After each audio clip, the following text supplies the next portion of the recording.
శ్రీ సద్గురు పరమాత్మనే నమః. శ్రీ స్వామి అచలానంద గురుభ్యో నమః.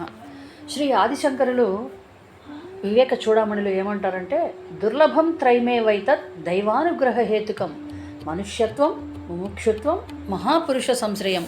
ఈ మూడు దొరకటం అనేది చాలా దుర్లభం అంటారు. ఈ మనుష్యత్వం అనేది మనకి కోటాను కోట్ల జన్మల సత్కర్మల ఫలంగా వచ్చినటువంటిది.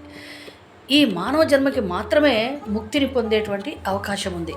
ఈ జంతువులకి లేదు, అలాగే దేవతలకు కూడా లేదు. వాళ్ళు సూక్ష్మ శరీరధారులు కదా.